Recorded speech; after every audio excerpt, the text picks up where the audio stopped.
My name is Cam. Coming up to 4 months ago, I had one of the most terrifying encounters of my life. I can assure you that this event unfortunately is completely true. To give some context to my story, I live in a small country called New Zealand, in a pretty popular area called Papamoa. This all took place about 4 months ago during one of our high school breaks in September. My friends and I were planning on making big plans to travel across the country to make the most of our study leave, which was given to us before our final exams. However, none of us used this time for study, but rather to travel, drink, and get up to mischief. I was honestly really looking forward to it. But just as all the plans we made were being finalized, for me, they were put on hold after one conversation with my parents. My parents told me they were going out of town for a few days and that I would need a house sit and that I couldn't go anywhere until they returned. Obviously, I was pretty bummed out, but I'm not the kind of person to dwell on the negatives, so instead I try to find positives out of the new situations, like how we now had more time to plan, I guess. When the time came for my parents to leave, it was around 1 p.m. on a Friday. I said my goodbyes and off they went. From that point on, I was now home alone. Instantly, I jumped back into my bed and I turned on my TV to watch some YouTube. If I was going to be home alone for 3 nights, you best believe I was going to be as lazy as possible before my parents returned. The first night came and went pretty fast with zero dramas at all. The second night, however, is when my home alone experience really took a dark turn. I want to say it was about 7 p.m. I just started eating dinner while listening to music, much like the previous night. All of a sudden, during a pause between my music, I could have sworn I heard a footstep on the gravel outside. I immediately took my headphones off and just sat there in silence. To help picture my situation, I feel like a brief description is necessary. I was currently in the kitchen, which is located on the first floor. The kitchen is connected to the main lounge area and dining room. There is a small cupboard with a crawl space that is located in the living room near the kitchen. The stairs to the second floor are located in the hallway, which is immediately on the right as you leave the lounge room. My bedroom is located at the very end of the second floor hallway. From where I was in the kitchen, the footsteps sounded like it came from the pool area, which isn't fully complete, which is why I thought it was on gravel. The silence was deafening. I heard nothing for at least 3 minutes, so I thought I was just being paranoid. However, as soon as I reached for my headphones, I heard it again. It was that same noise as before, but this time it happened at least 6 times before going back to complete silence. Now I was 100% sure that I had not just heard 1, but 2 pairs of boots on the gravel. Immediately I went into survival mode and I quietly snuck over to turn off the kitchen and living room lights, which were the only 2 on in the entire house. I grabbed a kitchen knife and I made my way to the garage, which is on the opposite side of the property from where the pool was. The reason I went to the garage was to grab the compound bow I used for hunting. This decision may have saved my life. I was going to make my way up to the second floor when I started to hear loud bangs on the living room slide door, which thank God was locked. There was no way in hell I was going to open that door. I quietly made my way up the stairs to the second floor and then into my bedroom, all while I continued to hear bangs and footsteps around the property as whoever was out there tried to find an entrance. My bedroom had a small deck that I could access to gain a great overwatch view of the backyard. Quietly lifted the lock and gently slid the door open just enough for me to squeeze through. As soon as I stepped outside, I heard a deep voice say, "Hold here, I'm gonna check the other side." Now I knew there were at least 2 intruders. Rapid footsteps made their way to the other side of the property until I could no longer hear them. I waited a minute before I peered over the side of the deck, and there one of them was. A man completely covered in black clothing, standing at least 6'5", I would say, and he was cupping his hands on the living room window, trying to get a better look inside. This couldn't have been a prank by my mates, as none of them were that tall, nor did they have a voice that deep. Despite being only 18 years of age, I was very nervous about what to do next. As I was trying to come up with a plan, I heard the familiar deep voice call out, "Over here, I found something." My mind began racing, thinking could I have left anything unlocked. I snuck back into my bedroom and I closed and locked my bedroom door before returning to the deck. It was silent. The silence lasted a long time, like 20 minutes of pure silence with nothing but crickets and a light breeze. I began wondering where they had gone, but out of nowhere, an ear-piercing, heart-dropping sound of glass shattering filled my ears. Now I was practically in full-on hunter mode. My first thought was to call the police as any normal person would do. So I reached for my pockets and I felt around and I let out a silent, "Aw shit," because stupidly, I had left my phone on the kitchen counter after I heard the original footsteps.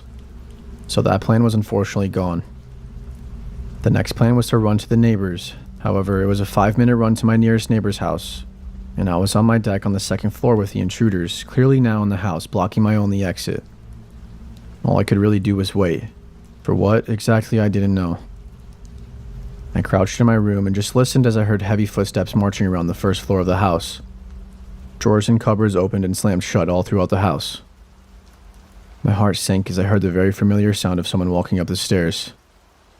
It was at this moment that I pinched myself to make sure this wasn't a dream. One by one, I heard door after door open, and 2 people march into each. If they were robbing the place, they wouldn't be marching through each room so fast, so they were looking for me. Then I heard the doorknob to my bedroom door turn before the lock did its job. I heard a different voice say, "In here." It was at this moment I knew these guys were going to come in. And for all I knew, they could have been armed. This was confirmed not even 10 seconds later as I heard a long scratching sound of a knife down my door. Don't get me wrong, I'm a pretty skilled archer, but the likelihood of me being able to draw 2 arrows in the time that it took the 2 men to grab me was very slim. So I decided to do something that most people wouldn't think to do. I climbed from my deck up to the roof by pulling myself up from a pipe going down the side of my house. The pipe let out a creak as it struggled with the weight I was putting on it. I was barely able to get myself and the compound bow up without making too much noise. I drew my first arrow and I waited with a slight angle onto the entrance to my deck, while hiding behind a slight dip in the roof. I was on the roof waiting for what felt like an eternity before I started to hear the sound of bodies banging on my bedroom door. There was nothing I could do but wait for the inevitable. I heard the bedroom door fall to the floor. My adrenaline was now through the roof. I heard my wardrobe door aggressively fly open and coat hangers being thrown around. One of the men said, "Where the fuck could he have gone?" But the other replied, "Out there, look." Just then, one of the men stepped outside on my deck. I was frozen in place with an arrow aimed at this guy's chest, praying that they wouldn't see me and they would just leave after thinking I fled. I saw the man's eyes reflecting in the moonlight and scanned the area searching for me until he swiftly gazed up at the roof. I felt our eyes lock onto each other. And that's when the guy yelled, "There he is." The man was pointing straight at me with a small blade. I had no choice, so I released the arrow and I watched as it pierced the man's stomach. He let out a scream of pure agony as he fell to the ground of my deck. I watched as the tall man I had seen earlier run onto the deck, and he dragged his injured companion back into my bedroom. I want to say I bravely charged the other man down, but I didn't. I was frozen. I had never had to use a weapon on another human before, so I didn't know how to feel. I heard the man crying in agony as he was what sounded like being dragged back down the stairs. I snapped back to reality and I got down from the roof as I knew my parents kept a spare phone in their bedroom. I silently made my way past my now broken door down the hall to my parents' room and I locked the door behind me. I immediately called the police, who said they would be there in 15 minutes, which I wasn't happy about, but at least they were coming. I listened as I heard crunching glass, closely followed by footsteps running away from the broken window, which I assumed was in the garage. I thought to myself, how could the guy shot with an arrow be running away from the house in the state he was just in before? But I didn't care as long as they were gone. I wasn't going to leave my parents' room until the police got here though, as I wasn't willing to take any chances. Another 15 minutes passed until the relieving sound of sirens filled the air. I ran down to the front gate to let the officers in. The police searched the first and second floors of the house, with no sign of the intruder still being there. Given the state of my house, the police left 2 patrol cars outside for the night to make sure nobody would return, as I slept in my parents' room with the door locked. I called my parents and they said they were going to cancel their trip and return home by tomorrow afternoon. I didn't get much sleep that night. I was too terrified to close my eyes, just expecting the intruders to be in the house again. I wish I could say this is where the story ended, but no, there was still more horror to come. After being able to muster up about 2 hours of sleep, I slowly got out of bed and I saw the time was exactly 6:38 a.m. I remember this time clear as day. I went downstairs and looked out the living room window and saw the patrol cars were still there. One of the officers gave me a wave as he noticed I was awake. I went down and told the officers my parents would be home by lunchtime. These officers were extremely nice, and they told me they would wait until they got home, as they saw how exhausted I was from my night of very little sleep. I thanked them greatly, and I returned to the kitchen area to make breakfast. And then I heard it. A very quiet groan. It was the type of groan that you would make when you first stretch after waking up. I was silent. I knew it couldn't have been me or the officers outside, so who or what was it? I grabbed 2 knives from the knife rack and I listened. That was when I heard the same groan again. But this time my ears were switched on and I was able to identify the sound to be coming from the cupboard where the towels and crawl space were located. I then made the stupidest decision I possibly could have. Instead of getting the officers literally outside of my house, I crouched up to the cupboard and waited. I could now clearly hear the sound of breathing. That, along with the sight of a few dark spots of what I could only think to be blood, confirmed it. There was something hiding in the crawl space. I tried to get back up as quickly as possible, but of course, one of my footsteps let out a freakish creaking sound. Then, just like out of a horror story, the man I had shot with an arrow from the previous night sprung out of the cupboard and lunged for me. We both hit the deck hard. The man reached for his pocket, probably for some sort of weapon. I swung as many punches at the man's wounded stomach as possible, and he tried to grab my arms, but I was able to push the guy off with my legs. The police must have heard everything that was going on, as I heard frantic banging on the door and the shouts of, "Is everything okay?" But like a child, I screamed for help. I also sprinted for the knives I had dropped as I was tackled to the ground. Then I dashed to the front door where I was met by the police. Guns were drawn and they entered my living room. The man was in no state to fight off 4 police officers. As they brought him out of my house, I got a good look at the man. He was pale from blood loss, with short messy hair, but he had a very revealing face tattoo that I didn't notice the previous night. As myself and the police checked the crawl space, they found the arrow I had shot at the man, as well as a box of bandages we kept in the kitchen. I was absolutely terrified, because this man was hiding inside my house throughout the entire night without me or the police knowing. His taller friend must have not have been able to carry him out, so they probably decided to hide him in the crawl space. Why, I will never know. But what I do know is this man's intent. When the police searched the man, they found a small Swiss Army knife in his pocket, and that's what he was reaching for. This man wanted to kill me. The scariest part for me now is knowing that there is still someone out there with the same intent to kill me. And he knows the layout of my house. And scariest of all, he knows exactly where I sleep. I'm not going to let these fears drive me and my family out of this house, as I truly love this area. But I'd be lying if I said the possibility wasn't brought up multiple times by my parents. I hope this story can show others to always be on high alert when staying home alone and never wear headphones at high volume.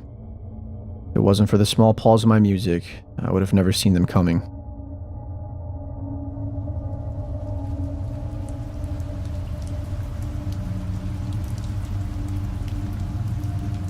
So this story is mainly about 2 people, not including myself. One of them is my friend's mom, who was 16 at the time, and the other being my friend's mom's friend, who was similar in age. It was rumored around school that her friend was a prostitute. I don't know how the rumor started, and I'm not actually sure it was even true, but every time anyone brought it up, he would get super angry and deny it. Anyway, he was the popular type of boy of the school, and he would always host parties. I would often go to them, and his mom was always wasted and hanging out drinking with the kids, and at the time we all thought she was cool because she would buy us drinks, but that obviously wasn't the case. She was a single mom, so his dad was never around. On this particular night, my parents wouldn't let me go because they said it was too late, but I was a dumb teenager, so I snuck out at like 3 a.m. and walked over there. He lived pretty close to me. When I got there weren't many people left, as it was already so late, but my best friend at the time was still there, and she was waiting for me, and we were going to come back to my place together. His mom had 3 friends over, all in their 50s or so, and all men. Pretty soon after getting there, though, there were only like 4 of us left. Jake's mom and one of the men, and then me and of course my friend, and the rest had left. I wasn't drinking much because it was late. I had maybe 3. That guy seemed to have taken a liking to me, and he offered me a shot, which I accepted, and not too long after that, I started to feel really drunk and out of it. At the time, I talked it down to not eating much that day, but likely he drugged me. This should have been a warning sign in itself that a man wanted to hang around with a bunch of kids, but everyone was drunk, and I wasn't taking much notice of him. I'm pretty sure the adults were doing drugs too. Everything after this point I don't remember much of, but my friend told me at some point the man thought it was funny to pour water all over me and he was laughing. Then he started to saying he wanted to touch my belly button, while proceeding to try and lift up my shirt. Apparently at some point I pushed him away and I said something along the lines of, "Fuck off, get away from me, my dad will beat you up and he is double your size." Which made him super offended, and he was saying something like, "Oh, I thought she was supposed to be fun and now she's ruining the party. How dare you say something like that?" Jake's mom was trying to get him to calm down. At this point I was ready to go home, but I couldn't find my phone anywhere and I really wanted to call my parents. My friend said that I was crying and said that I was saying how I want my mommy, which is something I would never have been caught dead saying in front of people at the time, so I can only imagine how scared I would have been. This is when the man said he was going to take me home in the back of his truck. And my friend's mom proceeded to yell, saying, "Stop, stop, she's only 16. While he tried to pick me up and she was trying to fight him off. Thankfully, he eventually gave up and he went home or to another room, I'm not exactly sure.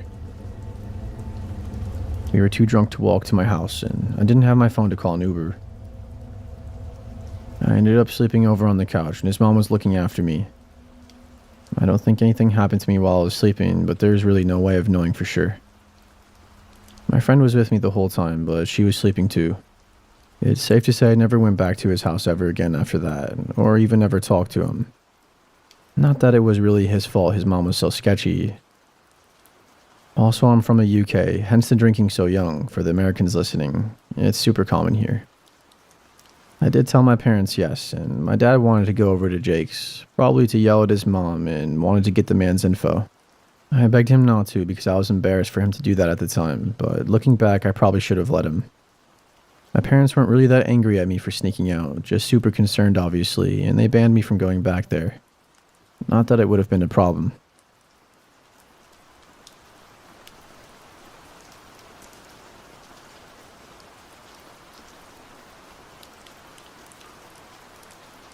I've experienced some really weird things at Amazon while I've worked here for almost 3 years now. And to be honest, this story still takes the cake for one of the craziest experiences I've had there. This is my first ever job, and the fact that I'm still working here is honestly insane, as the things that I've seen here could have totally made me quit on the spot. Though the only reason why I still have this damn job is because it's an easy job, and I make good money for an 8-hour shift at this place. I both like it but absolutely hate it as well. But mostly hate. I don't know. But that's not really important to the story, so I'll get started. My name is Skylar. I'm a 22-year-old male, and this story happened around a year ago. I work in an Amazon warehouse that is about the size of roughly 2 football fields. To give some background about this place, working at Amazon, some people immediately think that I work as a driver who delivers packages to people's homes, or working the morning shift where I have to set up the packages for said drivers to take later. But no, actually I work a completely different job that not many people have heard of. I am known as an RTS associate. RTS standing for Return to Sender. Basically, RTS takes care of the packages that didn't get delivered because of a dumb reason, like the store was closed or the customer didn't open their gates to let the driver in, just small stuff like that. As an associate, though, I do something a little bit different. I'm basically like a knocked down version of a janitor too, as we have to help prepare for the morning shift. We have to take tote bags that are specifically made for our warehouse and place them on these shelves, which you can stuff the packages into, and then they get taken on these gray silver carts, which we can drag around. It sounds pretty easy, but when you have to put 1,500 bags into place by hand, so it can get very tedious day after day if you've worked there for 3 years like me and you want to start doing something else. Now, I'd like to note that the part of the warehouse I worked in was in the very back, so if I were wanting to leave at the end of the day, I had to walk from one end of the warehouse to the other, and it was usually a 2 to 3 minute walk, as I also had to do some turns here and there. I could just walk out the doors that the trucks used to make it a faster walk, but we really weren't allowed to do that. Now that you know more about the warehouse I work in, let me explain everything that went down that night. I remember it being a Monday night. It was technically my Friday. So after tonight, it was the sweet freedom of staying up late and hanging out with some friends of mine. I was working with my coworker Steven, who we'll just call Steve. My manager and his personal assistants, or PAs as he likes to call them. It was a busy night that night, so we were on our feet at all times, making sure the place was cleaned up and taken care of. I happened to be taking a cart that was filled to the brim with tote bags, and I was setting it up in between the aisles where we set the other carts up, when I heard the huge door open. It was just another driver like usual doing his drop-off. I was walking back over to the launch pad talking to Steve when I heard the door starting to close. But almost immediately after being shot open, we both looked over and saw this woman at the machine that lets you keep the automatic door open until you push the button again to close it. I yelled out over to her, asking if she could close the door as we weren't really supposed to keep them open. But she yelled back, saying that she had to leave and didn't want to use the emergency exit. Note that one of the emergency exit doors has a broken alarm, so we just use it as a regular door sometimes so you can go in and out easier. I'd use it to walk to my car sometimes, but it's on the wrong side of the building, so I just take the normal route usually. Anyways, the lady left the door open and walked out. I was gonna go close it, but Steve stopped me. "It's fine, man, just leave it alone," he said. "We'll have to close the doors later anyways, and might as well just leave them open." "Yeah, I know, but..." "Yeah, I know your OCD is kicking in. It's fine, man," he said. He laughed it off while he walked away, and I ended up just listening to Steve, and I walked away with him, continuing our conversation of whatever anime it was that we were watching at the time. But for some reason, I just didn't feel right about leaving it open. Even my gut feeling wide open was just having me on edge. So as some time passed later, I want to say maybe half an hour. It was only an hour away until my shift ended at 9 p.m. I was in the middle of the launch pad, leaning on one of the carts checking my phone. I was changing one of my songs when I noticed out of the corner of my eye, someone walking in the middle of the second launch pad. I thought it was one of the drivers coming inside to check in with his DSP, which was basically their manager. But when I did a double take, I noticed this person wasn't wearing a driver's vest like they should have been. After taking a better look at him, it didn't look like anyone I recognized at all that was supposed to be in the building. I've been working at this warehouse for 2 years now, and I knew the faces around here pretty well. I even would have known about any new driver's face because I would have had to see them come into the building hours beforehand, helping them learn about how to talk to their DSP.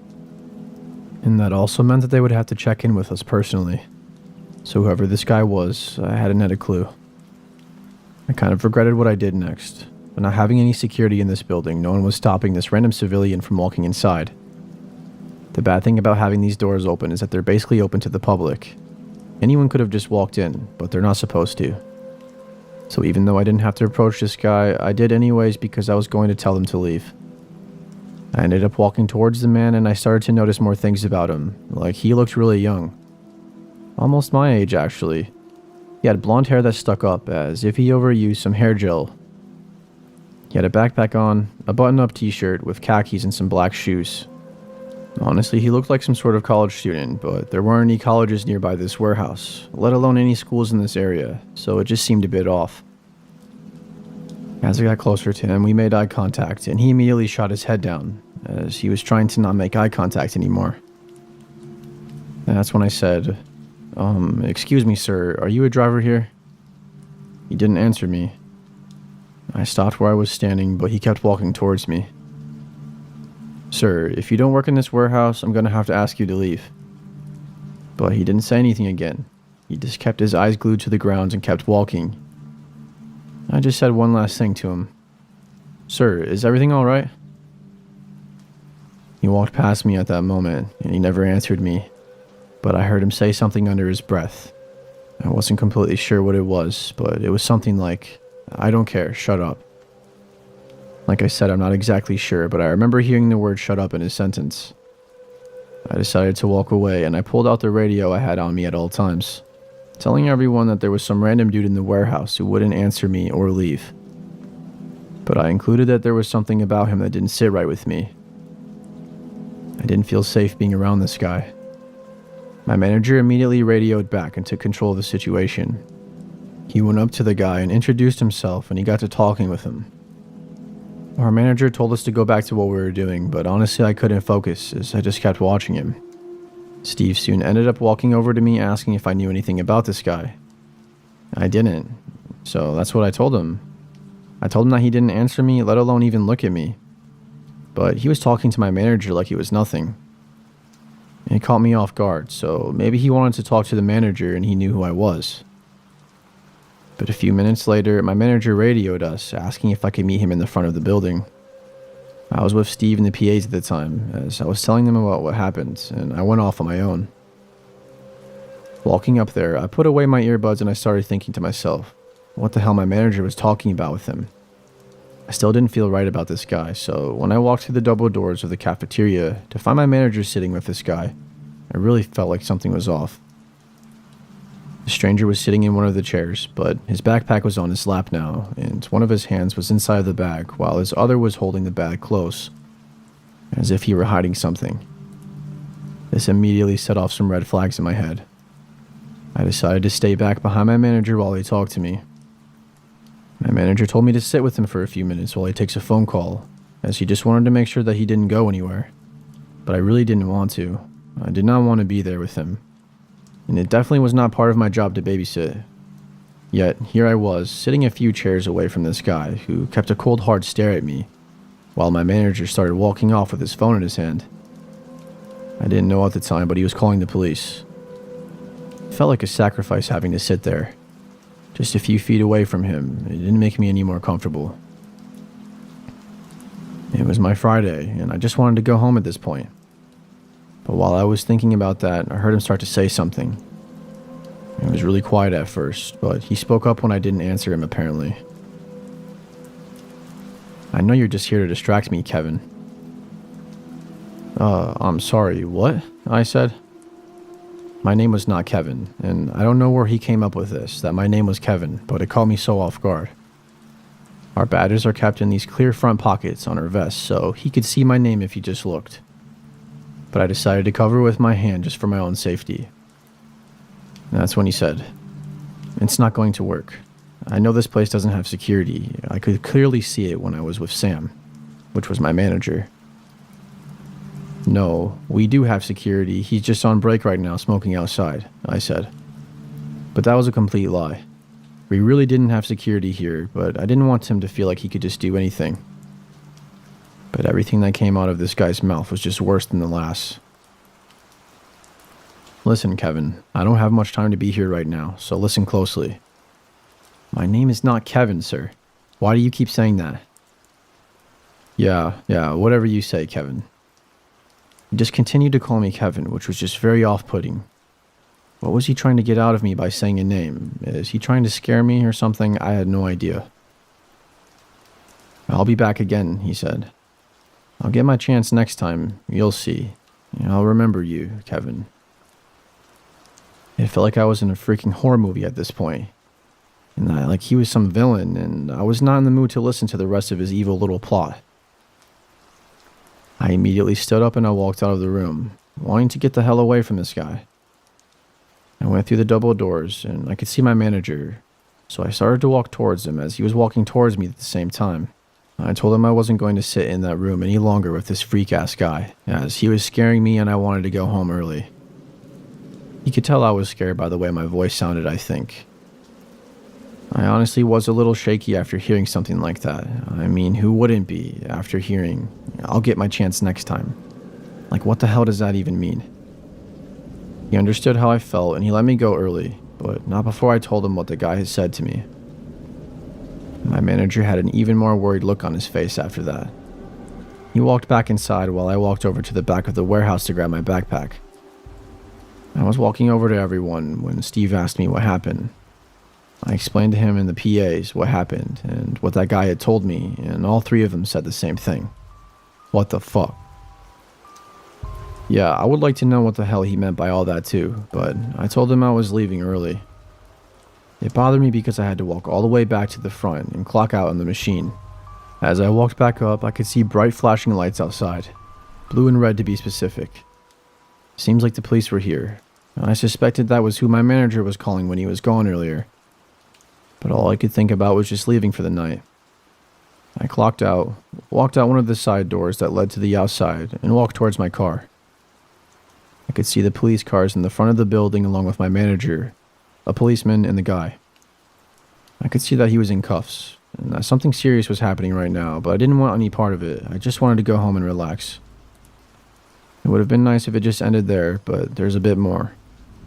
After I drove home and I felt a lot safer in the comfort of my own room, I was laying in my bed on my phone, not really doing much, but mostly scrolling through Twitter. After finally calming down a bit and feeling better, I decided to text my manager since I had his number and I asked him what happened to the guy. My manager took a few minutes to reply as he was probably busy, but honestly it was for the better that I didn't get his message that night, because by the morning I woke up to a few missed texts from him. Now my texts were overlapping with each other on my phone, so I knew there were multiple. It was what I didn't see at first. After opening the texts, I was reading through them, and I felt my heart sink, and I could feel a shiver go up my spine. My manager explained that at first, when the stranger entered, he exclaimed that he was looking for a job. So my manager was showing him around and letting him look at the place, which sounds really bad after what that man told me last night. But after letting him sit in the cafeteria, that was when he decided to call the police. That was why he wanted me to sit in the room with him, so he could make sure that this guy wasn't going to leave and get away.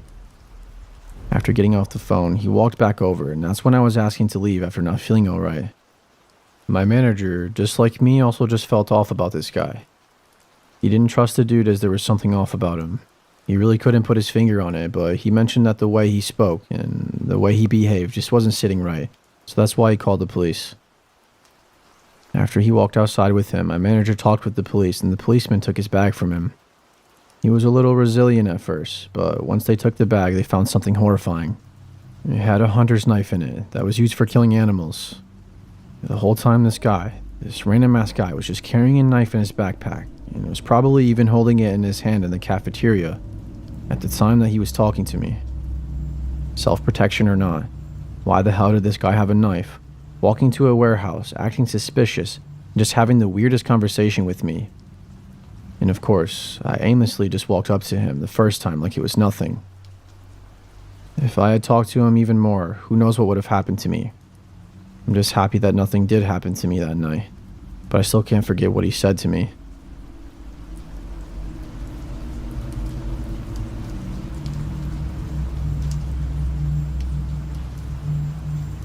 This took place in the month of February of 1988, when I was just 8 years old. I am now approaching my mid-40s, and I still have massive anxiety when I think back to that night. For context, I am a male and I have always been the shortest person in my class with a smaller body frame. I was living with my mom, my stepdad, and older sister. Because my parents were extremely poor, we found ourselves moving around quite a bit. At the time this story took place, we were renting a rundown duplex in Utah. I'm fairly confident this took place on a Wednesday evening, as that was the weekday my family would gather around the television, and we all watched America's Most Wanted.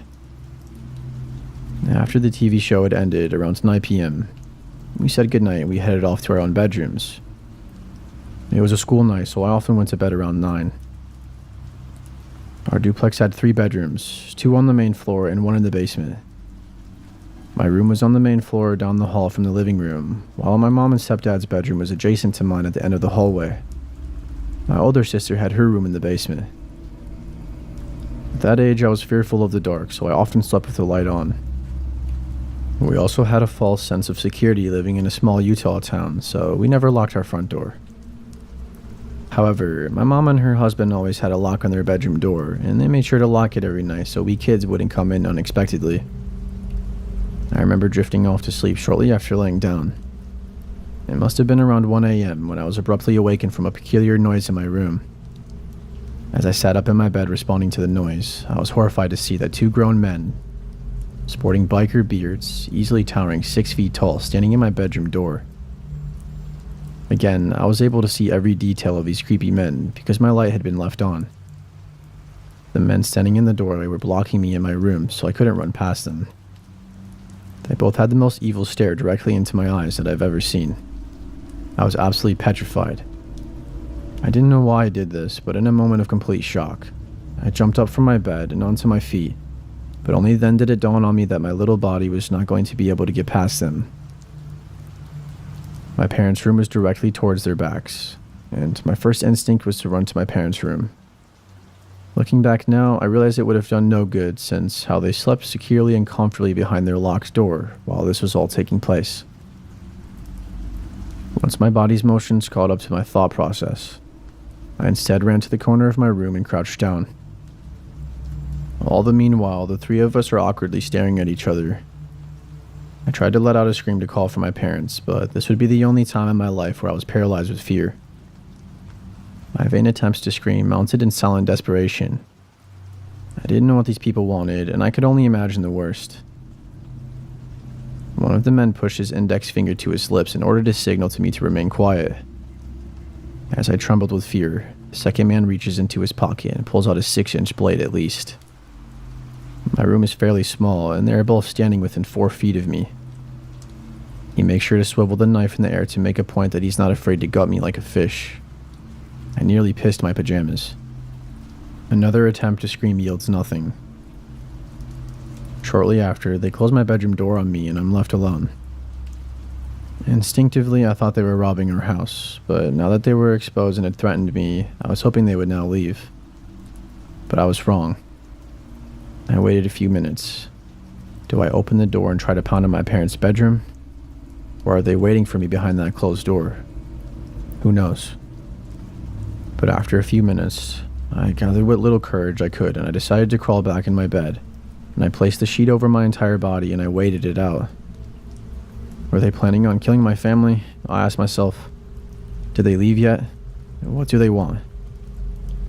My anxiety grew as the thoughts continued to race through my mind.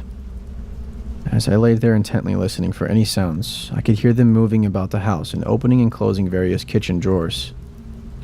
The walls were paper thin in that cheap duplex, so every move was easily heard. Next, I hear them make their way down the stairs to the basement, where my sister is sleeping. As I am listening to every frightening sound, I hoped with all my might that my stepdad would wake up. He was a fairly large man, and these creeps weren't exactly super quiet. This goes on for nearly an hour. I'm lying petrified in bed, listening to their every move. To my horror, my entire family is sleeping through the entire ordeal. After some time, I hear the front door shut and the early winter sun is rising. My stepdad worked in a factory and usually woke up at 5 a.m. I couldn't wait to hear my parents unlock their bedroom door. As soon as I heard their alarm, I left my room. I was hysterical while trying to explain what just happened.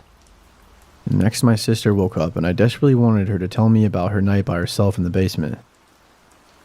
My parents tried their best to calm me down, and tears were running down my face. I had been traumatized. To my disbelief, my parents chalked it up to having a bad dream. In fact, I was told this was not possible because if anything like that would ever happen, surely that they'd wake up. My sister saw the desperation in my eyes, and she knew this was serious. Her and I went through our entire house to look for items that might have been stolen.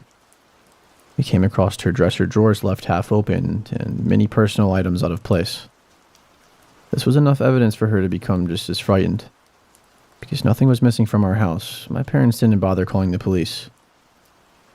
I was made to go to school as though nothing ever happened. Fast forward a couple weeks, we were watching TV, and an update comes on about a criminal being captured that was featured in Most Wanted. My heart sank when I recognized the mugshot on TV as one of the men in my room. Of course, disclosing this to my parents only made them believe me less. To this day, I still hold some resentment towards my parents. While they slept peacefully behind a locked bedroom door, I was being tortured. Needless to say, I never slept without locking my door.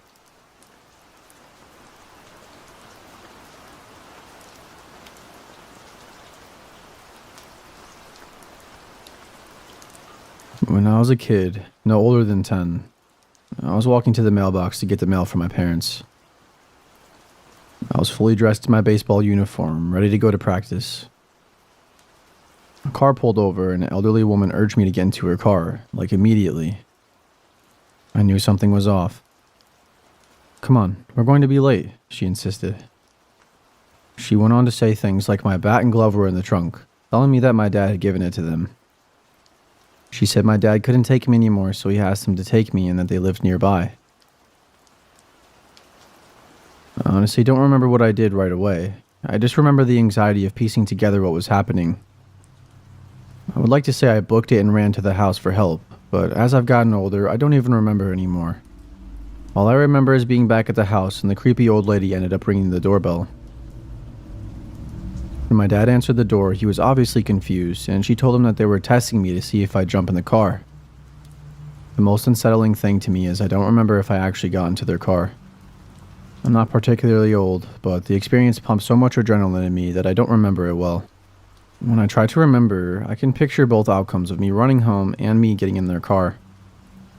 I don't remember getting a scolding, so I tend to assume the former occurred, but I'm still not sure. Testing children or not, that's kind of a fucked up thing to do in your free time. It makes me wonder if this couple actually had the intentions they spoke of. I remember getting home and not saying a word to my parents. The shock was still fresh, and I had no time to process what had just happened. Was ringing the doorbell afterwards some kind of cover-up for a failed attempt to avoid being reported to the police? Has anyone ever encountered something similar? I just find the whole situation extremely off-putting. You don't really find too many kids walking around alone in baseball uniforms, and coming up with that stuff on the fly gives me the impression that it was not that lady's first time trying to coax a kid into her car.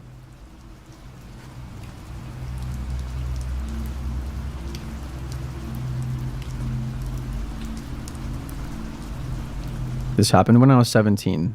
I was still in my senior year of high school. Now, this is probably not as creepy as some of the stories on here, but I just wanted to share my experience. My boyfriend at the time texted me saying he had been hanging out at his friend's house, who lived pretty close to me.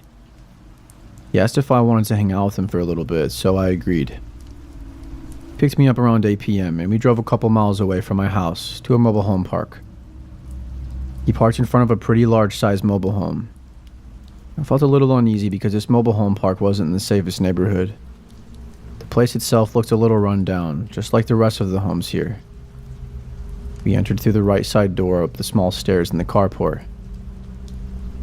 Directly in front of you when you first walk in, there's a kitchen and a dining room. If you look towards the left, there's the living room that's located in front of the home. If you look towards the right, there were doors to the bedrooms and bathroom. This was probably the biggest mobile home I've been in. It was a little messy, and there were a sink full of dishes, kitchen table piled up with junk, and beer bottles everywhere. The living room had a coffee table full of weed, pipes, bongs, and pill bottles. Just a bit of a backstory. My boyfriend at the time had a bit of a drug problem that later on became worse. Before you judge me, I wasn't aware of the severity at the time. I thought he occasionally partied and had experimented, which is sadly really common in the small town I grew up in. Little did I know, he was doing a lot more than I knew of behind my back. So this problem he had led to me meeting a lot of his friends who were also in the same, let's say, things as him. I was introduced to his friend who was sitting on the living room couch. I don't even remember his name, but I'm going to call him Jake. Jake seemed alright, like he was pretty friendly. He was also about our age. I quickly learned he lived with his aunt and uncle, who I was also introduced to. His aunt wasn't very social at all, and she was in the kitchen, and at some point she left to go to one of the bedrooms and she closed the door. There was something strange about Jake's uncle. Something seemed off to me, but he was really friendly to me, so I brushed it off. He was probably in his mid-50s, thin, kind of tall, maybe like 5'10"-ish, and he had blondish gray hair that was receding. Jake's uncle started packing a bowl for everyone. I'm not sure if this is allowed to say here, but he sprinkled a little white substance on top. I sat down on the couch while they all passed the piece around. I obviously declined. Weed was still illegal at this time, and I've never been a social smoker. I remember his uncle asking why I'm not smoking, and I just told him I didn't want to. I really forgot how this part got brought up, but Jake's uncle overheard my boyfriend and I talking about cats. He looked over at me and said, "Oh, you like cats? Want to see mine?" Being the cat lover that I am, I kind of got excited and said, "Aw, you have a cat?"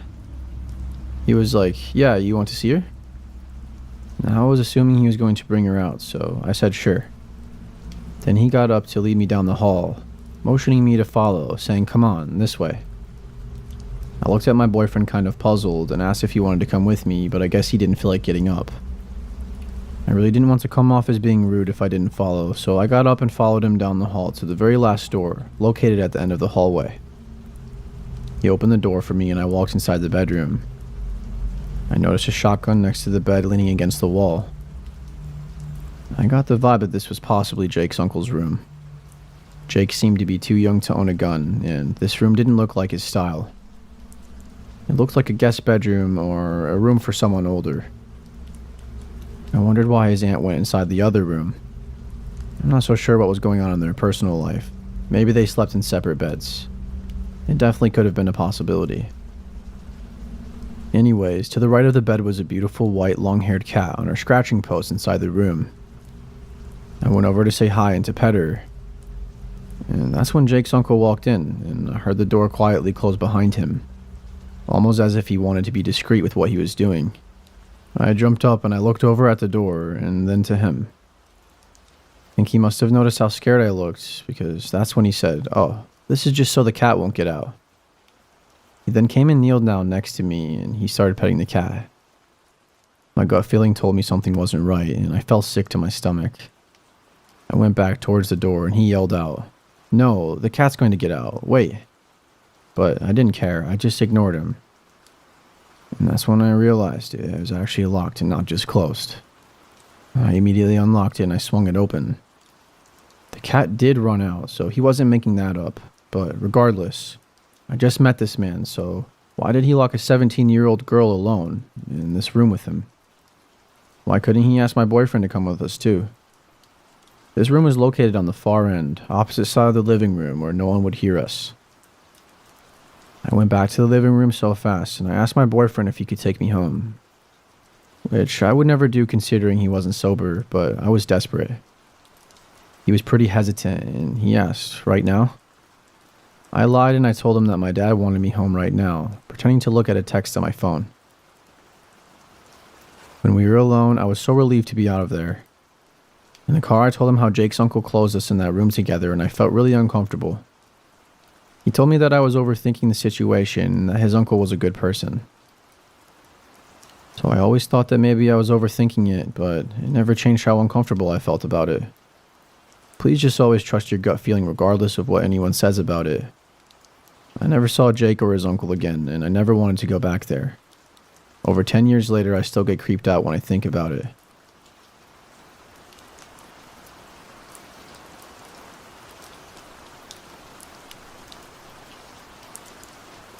This took place in 2019. One night coming home from a friend's party, it was me, my girlfriend, my brother, his girlfriend, and her friend. We had an extra seat and she was staying with us. We were making our way home and we decided to take a road that would cut our travel time down. Everything was cool until my brother wanted to stop at the gas station to get gas and get food. We arrived at the gas station and he decided to go in and get some food and I'd stay with the girls. Everything was going normal until this big black 18-wheeler semi-truck pulled into the station. Thought nothing of it, and I wasn't paying much attention to him until he got out of the truck and stared at us. When I say staring, I mean staring, like he was looking into our souls. Now I was worried and my brother was still in the store. We couldn't see his face as he had a hoodie covering his entire face. I was very skeptical and so were the girls. He was being very suspicious, like going behind the trailer and peeking his head around, and even walked in the other side of our car and just stood there. We locked the doors and I immediately called my brother, who held the door for him. The two bumped into one another. My brother had food and he got into the car. We immediately sped off heading towards the highway. There was this long stretch of road before getting back on the main highway. We were talking about the truck and how weird he was acting. And a little time goes by, and that same truck had followed us, but he passed us at like a fast speed, nearly taking us off the road. Couldn't make anything out or see the license plate because it was a white trailer with no company labels and it was really dark. Long story short, we got back to our house and we parked our car in the garage. Now that we were all settling down and all chilling in the living room, we saw bright lights outside of our house. And sure as shit, it was that same truck just passing through. It was scary because trucks never pass on our road. We were pretty scared that he had followed us. We turned the lights off and we waited for the whole night to see if he'd return, but he never returned and we never saw him again. It was truly one of the creepiest experiences that I've ever been through. None of us knew what to make of it at all.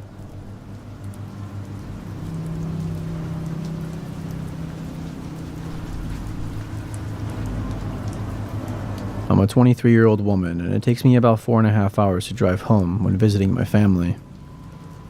When I have 2 hours left, my gas tank is around half full, so I like to stop to get gas at the rest stop. This time I really had to use the restroom, and so I just wanted to quickly pull into the first pump that I saw available, pump gas, go to the restroom, and be on my way. When I pulled up, there was a car at the pump in front of me, and a man was getting gas. Now he was staring at me when I pulled up behind him, which I never gave a second thought to because I find it to be pretty common. Sometimes I do the same thing when a car pulls up behind me. But here's the thing. As I was doing my thing with putting my card in, opening the gas cap, etc., I noticed that he was still staring at me through my peripheral vision. When I looked over, he would look away. When I get gas, my parents always told me to be aware of my surroundings. As I pump, I do a routine of looking to my left, right, in front, and then behind. This man was still watching me. So at this point, I'm just staring back at him. His, who I assume to be because they look identical, son gets out of the car, says something to him in his ear, and switches places with him. Now this man is walking towards me, but jerks his body to the passenger side of my car and gets close to look in as he walks by. Great, he's trying to rob me now. Well, good luck, because my door is locked. He was walking around my car pretty closely while staring at me, paused for a second, and then he quickly goes inside the convenience store. I will say it did look like he wanted to say something, but I was more focused on finishing up at the pump, so I could do my thing inside and quickly leave. I had my pet with me on the passenger side in this carrier, so when I grabbed him, I noticed a pump attendant, which is never common, standing at the trash can across from me. I told him, "Hey, I'm just heading inside for a second, but I'll be right back out." He smiled and told me not to worry. Now you're probably wondering, why didn't you go somewhere else? 1. I purposely grabbed the attention of the pump attendant to show I was traveling alone as a female. 2. I really had to use the restroom, okay, so please cut me some slack if you think I'm going to let some guy prevent me from tending to my needs. 3. In all seriousness, I'm a woman, and I'm used to men staring at me and being creepy around me, so I figured I could handle it. When I got into the store, I noticed him heading to the men's room. I purposely waited a little longer so I wouldn't run into him. I grabbed a drink after that from the cooler, and this man came right up against me to get a drink as well. I quickly turned and walked away. I thought he was gone, but I realized he was waiting for me. I dodged him a few more times inside, and he finally left. I paid and walked out after the man was already in his car. But when I walked to my car door, my heart sank. My paper was slipped in the handle and my mind went straight to trafficking, because I remembered a girl with a similar story of how she found a paper in her handle and it made her sick when she removed it. I thought, damn, it finally reached this point for me. My first thought was to immediately go inside to grab an attendant. Why didn't I quickly get in the car and drive off? Because the man's car was still parked in front of mine. I didn't want him following me and possibly forcing me into something, like an accident and causing me to be alone with him, since the highway was pretty empty today, until we waited for the police to show up. But I noticed the pump attendant who was standing on the other side was now at the trash can next to my car. He handed me some napkins and I took the paper off my door handle. The man and his son then drove off as I went to throw it away, but I noticed that he wrote his name, phone number, and car type on the paper. In those few seconds, I thought I was about to be trafficked. Instead, I found out that the man was just too shy to give me his phone number.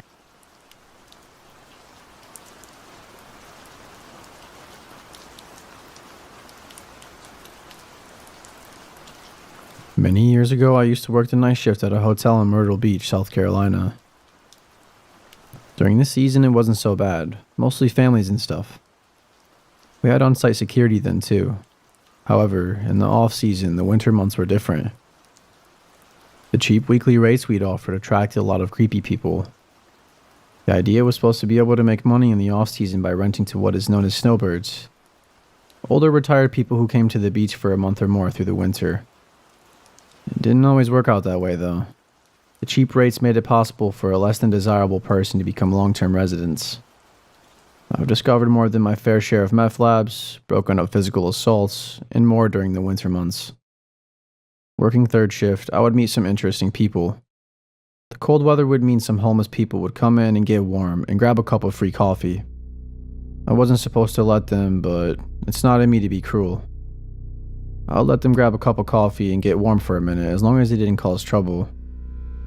As you can see, the night shift in the winter made for some crazy and sometimes creepy stories. I have a lot, but this is the one that stands out because it didn't end well for me. I had a great night up until this point. I went to an indie wrestling show with my best friend before work.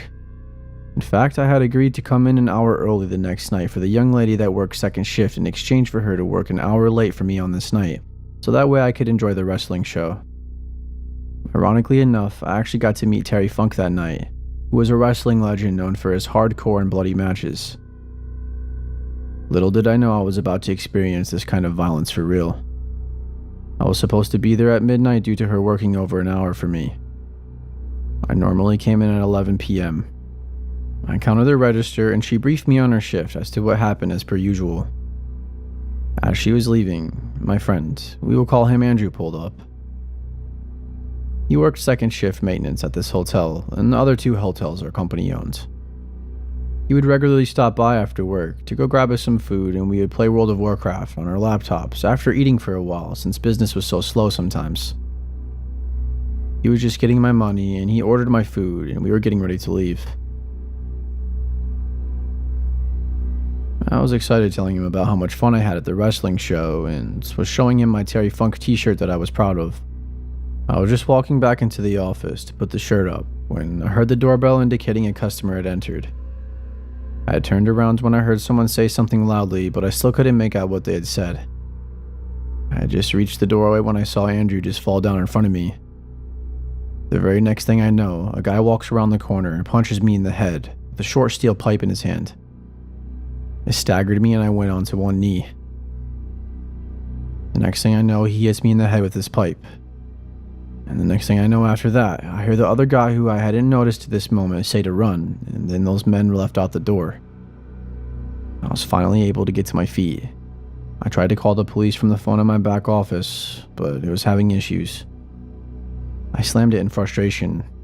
I was hurting and very scared. I was really freaking out. I realized that they could come back, so I ran and locked the door. I didn't know where Andrew had gone, and that worried me. I called 911 about this time, and blood had started pouring down my head. I told the operator I had been attacked and that I needed an officer and an ambulance. I then called the other hotel we ran to let the night manager named Travis know what had happened. I thought I was messing with him at first, because when we got bored we would prank each other. I finally convinced him I wasn't joking. He was going to lock up and come down to get me. Cops and ambulance pulled up and I opened the door for them. It was at this time I found out that they had sucker punched him and knocked him down, and Andrew was able to amazingly jump over the desk and escape, just as a cop was driving by, which he ran to flag down for help. I ended up in the hospital ER where I had to have 10 staples in my scalp and they gave me morphine for pain. I also had no way to get home after being treated, but the doctor and nurses took pity on me and paid for a cab. My plan was to go back to work ASAP, because this was December and Christmas was coming. I had 3 kids and I needed all the hours I could get. When I got back to the hotel, this guy Ted was there with his wife, who also worked at the front desk. She was shocked to see me. She thought I would still be in the hospital. Thought I had only been hit in the head like once after being punched. The video which Ted was pulling for the police showed a different story though. After I went to one knee, the guy had hit me, not just one time, but 10 total times. I kept trying to grab the pipe and get up for some reason. I do not remember that, as I guess I had some kind of memory loss. He kept punching me and hitting me with his pipe, until his friend tells him that Andrew got away and they knew the cops were coming. The 2 of them then ran out. I was given a room at the other hotel we owned, and Ted and Barbara gave me a lift there as I was in no condition to drive due to the morphine. They also gave me a paid week off to heal. They switched me over to the other hotel on night shift for a month, just in case they were after me in particular. We never found out why they chose to attack me. The police thought it might be a failed armed robbery due to Andrew getting away and the man not killing me, but it really shook me up to not know. Even though I was at our other hotel, when I came back to work the night shift, I was still very nervous. Every time the door chimed up, I tensed up. I couldn't afford to quit though, as I said I have 3 kids I was supporting. They never caught the guys as far as I know. A detective stopped by about 2 months later when I was working second shift.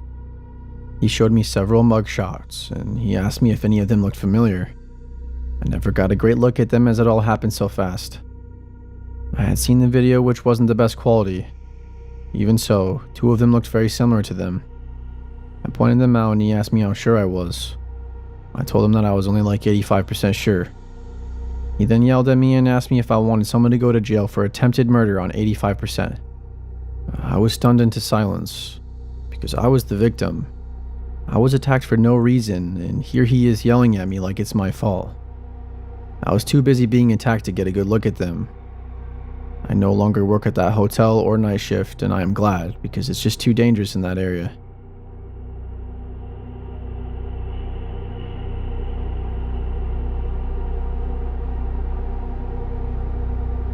Recently, I moved out of my apartment. I simply had to because I didn't feel safe with my landlords. I lived in this really nice apartment in Brooklyn for a few months with my roommate, who paid for most of our rent since her parents were super rich. Our landlords were actually this seemingly really nice, sweet couple who lived a few floors above with their kids. The first few weeks were somewhat normal except for the fact that every time I saw their kids in the elevator, they would scream at me before they got off and then just ran away. I thought it was funny and cute at first, but then their eldest son came to visit and started doing the same thing, and he looked about my age. I didn't really think much of it, since maybe he was just playing with his younger siblings. But shit got really weird when I bumped into all of them together and we talked for a bit. Out of nowhere, while we were having a pleasant conversation, the dad apologized to me, saying that his son might act strange because he's, a retard. I was pretty shocked with him just saying that out of the blue. I paused for a bit and I can't really remember what I said, but I remember just wanting to get the hell out of this conversation now. A few days later, I bump into the dad again in the elevator. I was pretty standoffish, and he was just talking about how great my apartment is and how much of a generous guy he is for giving it to us for such a low rate. Then he asked if I could babysit his kids, as he and his wife and his eldest son would be at dinner. I said no at first, but he counter-offered by saying he'd pay $150 an hour. And being the greedy idiot that I am, I agreed, and this is where I fucked up. When I got to his place, I was speechless. His apartment wrapped around the entire first floor of the building. It was the nicest apartment I will ever see, that's for sure. About an hour in, everything was normal. I was playing some fighting game with his kids when we suddenly heard the front door slam. I told him to stay there as I peeked to see what was going on, and I saw the dad falling all over the place, clearly drunk. He started walking toward me, and at the last minute he fell face first onto his couch. I must have popped a blood vessel trying to hold in my laughter. I asked if he was okay and I walked over to assist him. He then turned around, looked at me and said, "My wife will let us, please." When I tried asking him what he meant, his wife walked up to me, thanked me, paid me, and told me to come back another time. I just kinda went back to my apartment in shock, wondering what the fuck just happened, and I definitely wasn't going back. I told my roommate and she told me that she also bumped into the dad and he told her that my wife is cool, just so you know, with no explanation, and just left. At this point we knew that we sure as hell were not renewing our lease. We didn't see our landlords until our final month. Kinda joked to our friends about how our landlords were creepy cucks. The next time I saw them I was actually with my boyfriend, who was well aware of what they were trying to do. It was an intensely awkward elevator ride, as when they saw us there, they just went quiet and smiled and nodded at us repeatedly. As we stepped out the elevator, the dad shouted "hey" to us and winks at me as the doors closed. After that, I asked my boyfriend to stay with us for the remainder of our lease, because at this point my roommate and I were freaked the fuck out. Our final and creepiest encounter was a few days before moving out. My roommate walked the apartment and both the landlords were sitting in front of the elevators. They were just waiting for us. She said they started sobbing when they saw her and they begged us to stay. They apparently apologized for making us uncomfortable and said that they thought we were the pretty young girls they were waiting for. She didn't say a word to them and got on the elevator and called me to warn me they were outside, and then they started to knock. My boyfriend answered the door and said when the guys saw him they asked if I was there.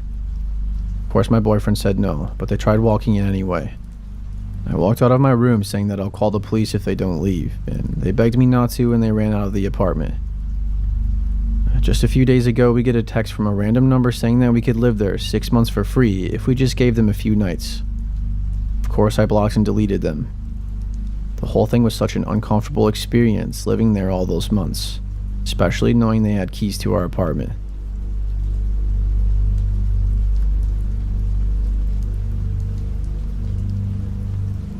My girlfriend's mother is a longtime heroin user and has been in and out of jail for my girlfriend's whole life. When she lived with her mother and her mother's husband, she witnessed physical abuse and drug activity. She was forced to move out at a very young age in order to stay alive. She thought her mother was finally clean when her mother announced her pregnancy. After getting over the initial shock, my girlfriend decided to be supportive of her mother since she thought she was clean. That was until her mother overdosed while pregnant. She decided to cut all contact at that point. My girlfriend is also a mandated reporter, and last year reported her mother and her mother's husband to the States, and she knew it wasn't a safe situation for the baby. The baby actually died in their house not even a month after birth due to an overdose with signs of physical abuse. My girlfriend's mother was arrested for the murder of her baby and other charges. Her husband was arrested for child endangerment and other charges. First, the judge did not grant either of them bail. Eventually, her husband was granted bail, in which he posted. We did not know this until recently, which helped us put some of the pieces together. My girlfriend and I like to sit outside her house in the car and just chat or listen to music. Recently, there have been black cars around my girlfriend's house. She also is frequently followed by black cars when she drives me home. It's the same couple of black cars that do this. They're not just random ones. At first, we thought we were just paranoid since everyone was still in jail. But when we found out that the husband was out of jail, we began to doubt our insanity. The first major thing happened after my girlfriend and I went on a dinner date. We got home after dark and we sat in her car for about 45 minutes before we noticed the same black car passing by us every few minutes. After 10 minutes of that, a different car drove towards us, flicking its high beams on when it got close enough for us to see who was inside. It swerved into the oncoming lane and I genuinely thought it was going to hit the passenger side of the car. It sped away and we ran inside. After that, we started noticing the black cars more and more. This past Wednesday morning, around 3 a.m.-ish, the same distinct black van that we had been seeing pulled up outside of my house. This was weird because my girlfriend and I live about 30 minutes from each other in two separate cities. A man got out of the van and shined a flashlight through my yard, scanning it almost. He shined the flashlight up at the window I was sitting at, kept it there for a second, and then walked 30 feet to an empty driveway, scanned around there for 20 seconds before getting in the van and peeling away. The windows were ice covered and frozen, so I couldn't make out the specifics of the van, but it was very strange. A few nights later, my girlfriend and I spent some time hanging out in her car when we spotted a black van hiding behind another parked car further up the street. We could only see one headlight, but it creaked by us as we sat in the car. My girlfriend lives between the two dead-end streets, so think of a very blocky-shaped U. She lives right in the middle. The van went up the first dead end, 4 ways on, and sat for a few minutes before turning around and driving almost into the other lane of traffic to get close to us. It then went up the other dead end and stayed put. We thought it was weird that the van didn't just back out of the first dead end, instead opting to drive all the way up the narrow street and turn around. After a few minutes, we call a friend and recount the story just to get an extra opinion. While my girlfriend was talking to our friend, I got out of the car to get a cigarette to see how far away the van was. I walked up the dead end that the van was on for about 15 feet before getting the worst gut feeling I've ever gotten. Across the street from me was a black mass, which was darker than the darkness around it. I decided to just turn around and rush my girlfriend into the house. Later that night, we heard a bang coming from downstairs, followed by what sounded like a boot on wooden stairs. We locked the bedroom door and I sat against the door with a baseball bat, hopeful to make a barricade for it. A few minutes later, we heard a car door slam before the sound of tires squeezing and a car driving away. Our initial idea was maybe that it came from the TV, but we had paused it and the TV in the next room is never loud enough to feel real. When I went downstairs an hour later to get water, there was nothing damaged or missing. We theorized that maybe it was the sound of the front door trying to be opened, even though it was deadbolted. My girlfriend's exterior wall doesn't face the road, and we've never heard car sounds before. It is, however, next to a private driveway, and sometimes we'll hear her grandparents' car door close or the neighbors backing out. The next day I was shoveling the sidewalks at my girlfriend's house, an activity that takes me about 20 minutes, and I saw the same black Chevy Silverado with mud streaks on the tailgate. I circled the block about 4 times. I was able to see the silhouette of the man driving through the passenger side window, and each time it was the same man and same truck. My girlfriend lives in a very small town, and we were able to catalog the neighborhood cars. The black van and truck are abnormal. Our theory is that someone is trying to scare my girlfriend into not testifying or flat out making sure neither of us ever have the ability to testify. We really just need some more opinions. Are we just paranoid, or is this something we should actually be worried about? Do you think these are just weird coincidences?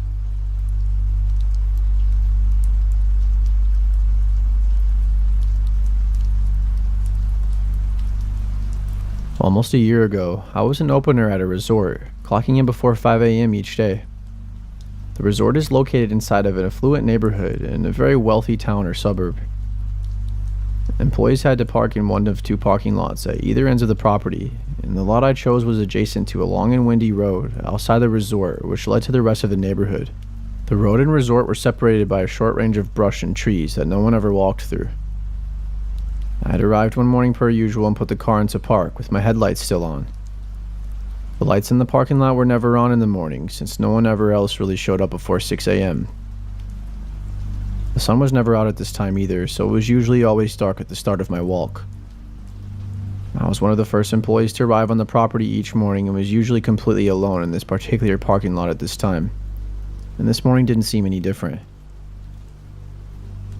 I had my hand on my keys, literally, and my brain in the process to turn off my car when I noticed a young girl, maybe like 14 or 15 years old, come scampering to me. Her body language was the exact definition of run with quick light steps, especially through fear or excitement, through the span of trees that separates the resort from the outside road. She was directly in front of my car, and my headlights illuminated a clear view of her in the pitch black. She looked like she was in high school, had long hair, and it was blonde. She was wearing a jacket with pajamas maybe, like she'd just walked out of a house. One thing about her that bothered me was that she wouldn't stop laughing and smiling. I couldn't hear her laughing from outside the car, but she was visually giggling at something I wasn't aware of or could see, and it was so unnatural. She occasionally glanced behind her as if someone else were there waiting. She then waved at me like it were a normal gesture at this time, and then immediately ran to my passenger side door. This all happened in a matter of seconds, and I wasn't really sure what was even happening besides my anxiety spiking. I know I simultaneously yanked the aux from my phone to shut whatever song had been playing off while grabbing for the lock button. I remember feeling panic for never remembering if it was up or down to lock when the girl began pulling violently on the door handle on the passenger side. She began pounding on the window, and I was screaming at the top of my lungs for her to leave before pressing on my horn. I could see her laughing outside like this were some type of game, and as if I were a silly friend for not letting her in as a joke. After a few seconds, she stopped the pounding and tried to open my driver's side door. Her face fell flat like I disappointed her, and she started to walk away from my car back the way she came. She waved at me again before squeezing through the trees, out of the view of my headlights. This whole encounter just confused me almost as much as it scared me. Most people I told the story to just chalked it up to her being on drugs, but that narrative hasn't felt right to me despite her behavior. Maybe she was just being an extremely out-of-touch teenager whose parents need a firmer grip on her. My first thought was possibly human trafficking, but I'm not sure if that would fit this scenario, as I'm not the most well-versed with that subject. I told someone when I made it into work, but they didn't seem to care much, and I didn't call the police, and I still regret that. I'll never get out of my brain how fucking off that feeling was, watching a stranger, seemingly alone, pop out from the trees in the darkness, laughing and then trying to violently enter my car in an empty parking lot. I do think the possibility of someone else being present the whole time is a lot more scary, and I wonder who else was there and where exactly.